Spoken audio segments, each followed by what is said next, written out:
Doktor Alternatibo, programang tumatalakay sa alternative medicine batay sa Republic Act 8423 o Traditional Alternative Act of 1997. Tumatalakay din sa impinsyong Pinoy at alternatibong agrikultura.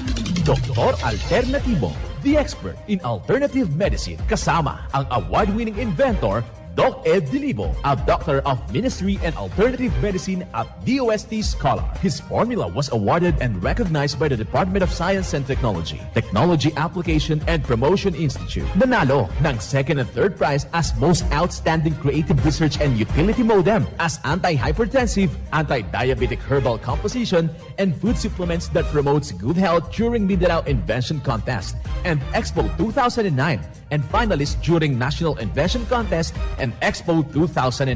This said formula was awarded by Intellectual Property Philippines Office, Philippine Chamber of Commerce and Industry as finalist of Ambassador Alfredo M. Yao IP Innovation Awards 2009. Doktor Alternatibo, the expert in alternative medicine.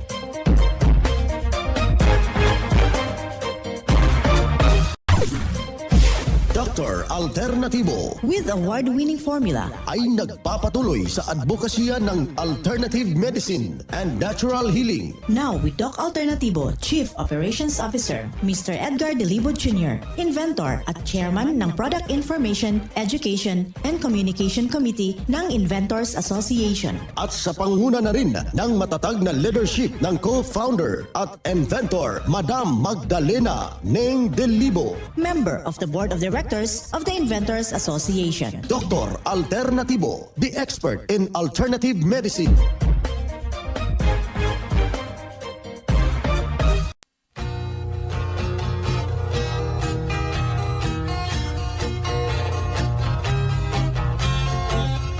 Welcome sa palatuntunang Doc Alternatibo. Naririto naman tayo para maggagabay sa mga natural na mga pamaraan upang hindi na tayo magsitiis ng sakit kung hindi maangkin po natin ang kagalingan at walang maintenance medication na synthetic drugs. Nang maiwasan ang komplikasyon at matuto sa tamang pangalaga sa kalusugan. Ito'y napatunayan na, kaibigan, sa lahat po nating mga membro sa loob ng 16 na taon na sila mismo ang natulungan sa formula ng Doc Alternatibo. Kaya ikaw, kaibigan, na meron kang iniindang problema sa kasalukuyan, huwag na pong magdadalawang isip na pasyalan po yung ating mga branches buong Pilipinas at bukas po ito alas 9 ng umaga. Simulan po natin ang buhay sa pamagitan ng salita ng Diyos at ngayong oras ang banal na mensahe nakasulat dito sa Exodo, talata 33, kapitulo 14. At kaniyang sinabi, ako'y sasaiyo at ikaw ay aking bibigyan ng kapahingahan. Ang banal na mensahe at ito'y nakasulat at na mababasa sa Exodo, talata 33, versikulo 14. At marapat na isabuhay natin mga kadok alternatibo sa bawat hakbang ng ating buhay sa sanglibutan. Mensahe hatid ng Doc Alternatibo. Doc Alternatibo Newscast.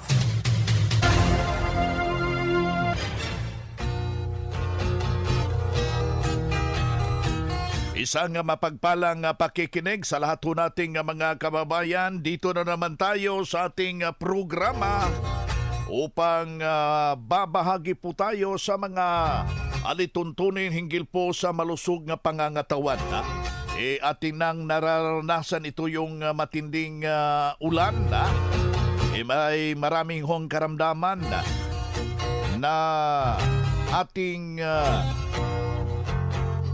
inaasahan mga kababayan kung hindi ho tayo mag-iingat. Isa na po dyan yung tinatawag nating typhoid fever. Huwag hong magkukumpiyansa yung dengue fever, yung tinatawag nating mga karamdaman na mga kati-kati At yung leptopyrosis, ating bibigyan diin yan dito sa ating programa para mabago yung iyong pananaw at maingatan po natin na malayo tayo sa karamdaman. Isa na rin dito yung ubo. Itong ubo, matindi ito. Marami hong tinatamaan mga kababayan. Ang kailangan lang po natin dyan na maintindihan ano yung ipinagbabawal. Ano po yung tinatawag nating dahilan bakit umuubo ang tao. Ano yung mga bawal katulad itong sobrang pagkain ng tinapay. Yung mga refined flour, kailangan na iwasan ho natin. Yung pag-inom ng gatas, ayon pa sa pag-aaral, na isa po sa dahilan kung bakit lumalabas ito sa mucus-forming drinks, mga kababayan. Paano ho natin yan madadigest? Kailangan ho na inom tayo na maraming tubig with the fulvic minerals, malaking maitutulong sa ating karamdaman. Meron ring mga herbal tulad yung damong Maria. Kumuha o kayo ng bali 5 piraso o 10 piraso ng dahon ng Maria. Iyon ang ating ilalaga dyan sa 1 litrong tubig. Pwede na rin haluan natin ng itong luya at sa loob ng 15 minutes yun ang ating iinumin. Malaking maiambag sa ating sarili, mga minamahal nating taga-subaybay. Kailangan na maintindihan yung mga ibinabahagi natin dito. Kailangan lang po yung ating partisipasyon. Napasyalan po natin yung ating mga nalalapit na mga branches. Bukas po ito alas 9 ng umaga hanggang alas 5 ng hapon. Handa ho kayong paglilingkuran sa ngalan na ipatuloy na isinusulong na advokasya ng Doc Alternatibo. Bagkus dito, isa na namang testimonya ang natulungan sa formula ng Doc Alternatibo. Pakinggan po natin yung kanyang salaysay sa kanyang testimonya. Before ako napunta dito sa Doc Alternatibo, nirefer muna ako ng father-in-law ko na si Norberto Maturillas. Dahil sa kanya, gusto ko rin masolve yung problema ko tungkol sa dysmenorrhea at saka may konting bukol sa right abdomen. Cleansing po and vitamin C po. Vitamin C. Bali, 3 session to na po ngayon. So, bali sa kirot ng nararamdaman ko, nabawasan siya. Hindi nagaano siya painful. Tapos sa vitamin C po, parang umano yung cutis. Okay, yung complexion mo gumanda. Opo, tapos naging malakas yung pangangatawan. Dati lagi ako napapagod. Ngayon, okay na po. Sa mga gustong gumaling, kailangan i-try nila ang Doc Alternatibo dahil ito ay organic. Hindi masasayang ang pera niyo. Sulit. Ako po si Cheryl Matrillas, tiga Lapu-Lapu po, 43 years old. Napakinggan nyo yung isang testimonya ng isang nating membro na si Ma'am Cheryl of Lapu-Lapu. Matindi po yung kanyang karamdaman dahil merong dysmenorrhea. Ito yung mga hormonal imbalance at ang napakasaklap dito ay merong tumubo na bukol doon mismo sa kanyang ovary at kanyang nai-experience po yung grabing sakit. Ang ginawa niya, idinulog dito sa Doc Alternatibo, may malaking pagbabago dahil natulungan sa mga services ng Doc Alternatibo. Alamin natin at bibigyan ho natin ng usapin itong ganitong problema ating makakasama. Yung ating Doctor of Ministry and Natural Healing. At the same time, yung ating National Lecturer ng Doc Alternatibo. At the same time, Branch Manager ng Doc Alternatibo Pasay Branch. Magandang araw, Doc June. Yes, happy day sa lahat ng ating mga taga-sunod, taga-pagsubaybay sa ating radio program. Please. Ayan, so to God be the glory. Yung isaw nating membro, si Ma'am Cheryl o Lapu-Lapu sa kanyang kagalingan at sa kanyang natulungan sa formula ng Doc Alternatibo, Doc June. Yes, napakaganda pakinggan pag mayroon tayong mga nakikita na mga nag-success Doc din sa kanila pong gustong gumaling at gumaling sila sa pamagitan ng kanilang cooperation, paniniwala, at ang kagandahan kasi dito sa atin, meron tayong na-discover na hindi na kailangan, pwede na hindi na kailangan yung invasive procedure. Meron kayong bukol, cyst at tumor, meron tayo dito ang na-discover na kapag megadose lang ang ilagay, infusion, ang tawag dito, ay instead na palaki ng palaki yung bukol, i-reverse niya yung growth. Paliit ng paliit na ito. Ito yung experience ni Ma'am Cheryl na natuwa kasi gumaling, no? At natulungan ng mga produkto. Like example, itong ating vitamin C IV. At mayroon itong anti-inflammatory kaya natanggal din pati yung kirot-kirot niya, Doc Bin, sa kanyang nararamdaman. Ayun, yun yung napakagandang kagalingan at natulungan sa Megadose Vitamin C. Kaya yung ating mga panawagan, apila po natin sa lahat po nating mga kababayan na nakaka-experience ng ganitong karamdaman. Kailangan na po yung right decision at kailangan na mataimtim na panalangin upang makamtan mo yung inaasam-asam mong kagalingan sa iyong iniindang problema, Doc June. Exactly, no? Kasi yung iba nakikinig lang at ilang years nang nakikinig sa atin dito sa radio na din nating in-interview pagdating dito, sabi, 1 year na daw silang listener or 2 years, ngayon lang sila nakapag-desisyon. And pagdating niya dito sa atin, nahuli na pala, dating hindi pa ganon kalala, pagdating dito, stage 4 na. Ginawang last resort yung ating yung alternative na medicine. Kung inuna nilang sana ito yung Doc Alternatibo, may mataas po na chance na mas maagapan pa natin na hindi mahuli sa biyahe. Kaya ating apila sa lahat ng mga listeners na nakikinig ngayon at kayo naman po ay naniniwala na ang aming sinasabi ay totoo, pwede po kayong magpunta, magbisita sa mga branches sa buong Pilipinas. Kahit saan man kayo sa buong Pilipinas ngayon, meron talagang malapit na lugar dyan or meron tayong tinayo na branch para accessible na mapuntahan ninyo, pwede kayong mag-inquire, libre naman yung check-up, pwede nyo dalhin yung mga laboratory, mga medical records, at kung may seminar, paglaanan ng panahon. Kasi 2-3 oras lang naman ito. Mga makinarias na di kalidad at may seguridad. Ito na ang Doc Alternativo Machinery. Doc Alternativo Machinery. We fabricate, customize, and deliver nationwide. What are you waiting for? Dito na tayo sa Doc Alternativo Machineries. Matatagpuan sa 201 km 7 MacArthur Highway, Bangkal, Davao City. Or Building 1, Door number 14, Usa Village, Olas, Davao City. Pwede kayong bumisita sa mga branches ng Doc Alternativo nationwide. Pwede din kayong tumawag sa hotline number 082-225-8771 o mag-message sa Doc Alternativo Machineries Facebook page. Doc Alternativo Machineries. Mga ka-alternatibo, do na ba kamoy mga pangutana nga buot ipaabot sa amoa? Kung mao, i-text lang ang inyong mga pangutana sa atong hotline number 0946-967-3211 ug ato kanang tubagon dinhi sa Pangutana sa Doc Alternatibo. Bueno mga kaibigan, dito sa may mga katanungan ho, dito tayo sa ating segment na itanong mo kang Doc Alternatibo. Nais ko sanang babatiin pala si Doc Rosal na nakikinig ho dito araw-araw sa ating palatuntunan dito sa ating programa. Magandang araw ho dyan sa iyo, Doc. May tanong mo dito, palagi akong nagmi-maintain ng hypertension ko na synthetic. Pwede ko bang ihinto ito kung subukan ko ang Doc Alternativo formula? Yes, no?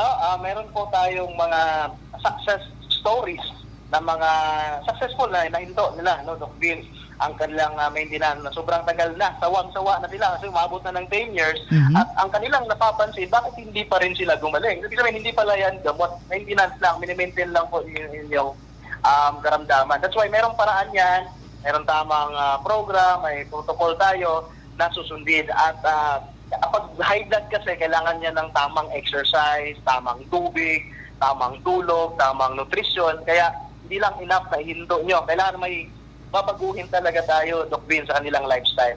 Ayan, kailangan no, yung bisitasyon sa ating mga nalalapit na mga branches para ma-assess yung karamdaman mo at mabibigyan ng tumpak na rekomendasyon sa ating Doctor of Ministry and Natural Healing. Pangalawang tanong dito, Doc June, palaging namamanhid yung aking kamay at may kasama ho na panghahapdi ng aking sikmura.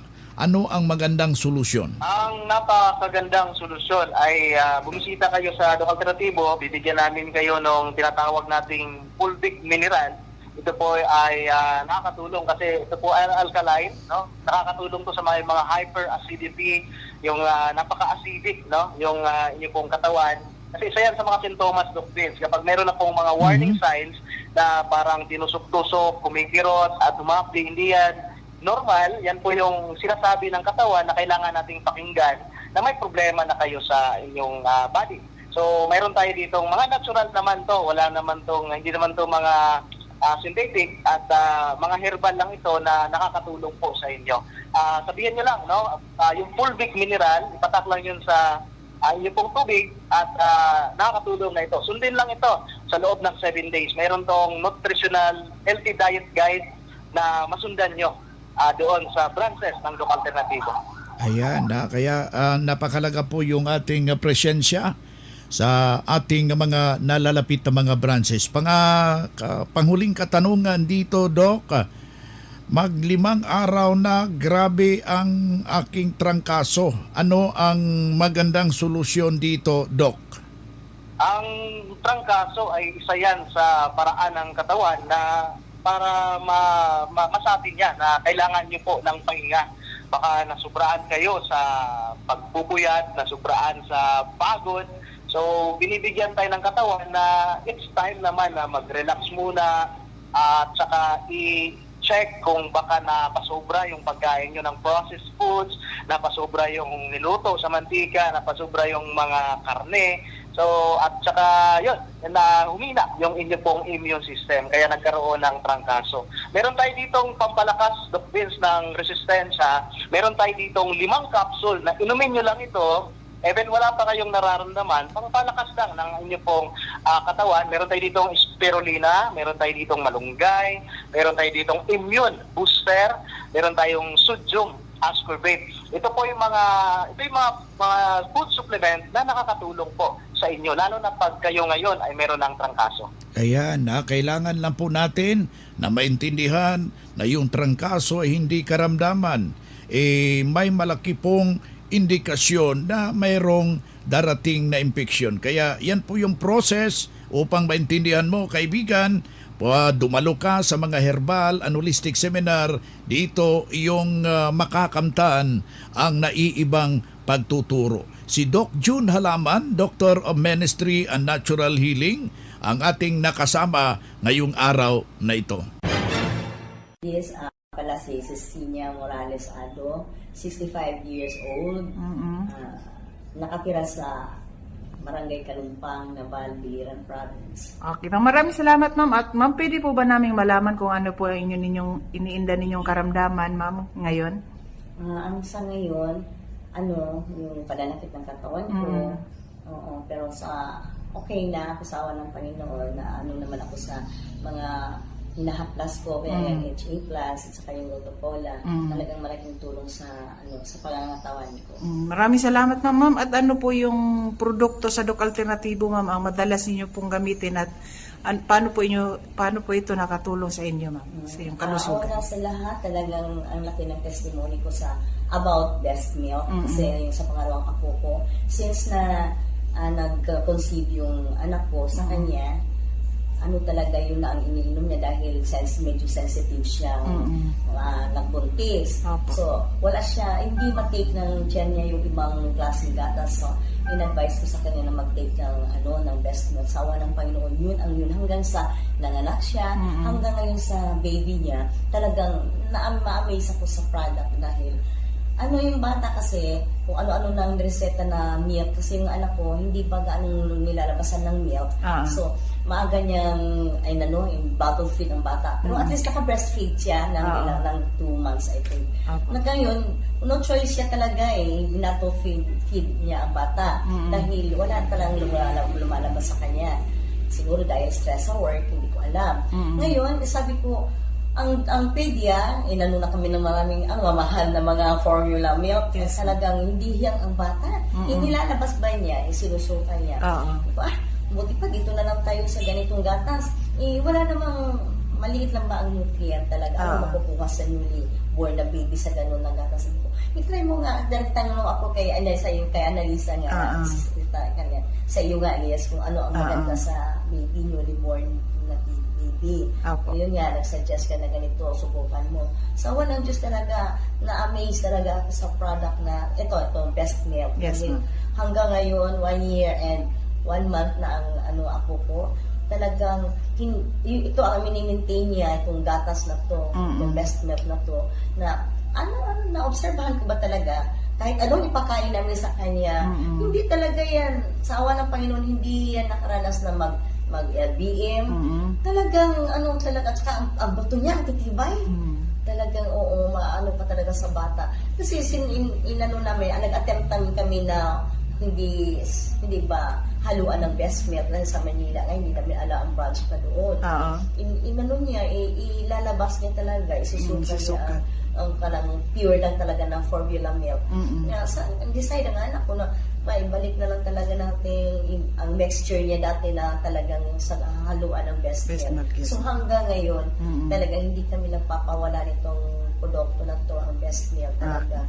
The best milk sa baby. Kaya kayo dyan, ini-encourage ko talaga kayo sa mga anak niyo, sa mga apo niyo. Hindi talaga ang best milk, dahil the best talaga, matibay ang mga katawan ng bata, ang bone, talagang matibay. At saka yung, yung panunaw niya, talagang ang galing talaga. Ito talaga ang inaano ng Panginoon para sa mga bata din na may mga sensitive ang ang tiyan. Yes, ma'am. Maraming salamat, ma'am. Yes, ma'am. Maraming salamat, ma'am. At once again po, ano po inyong pangalan, address, at ilang taon na po kayo, ma'am?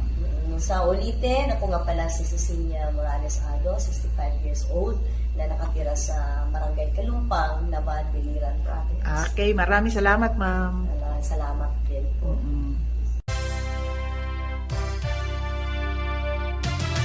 Usapang Pangkalusugan. Kasama ang Doc Alternativo Foundation.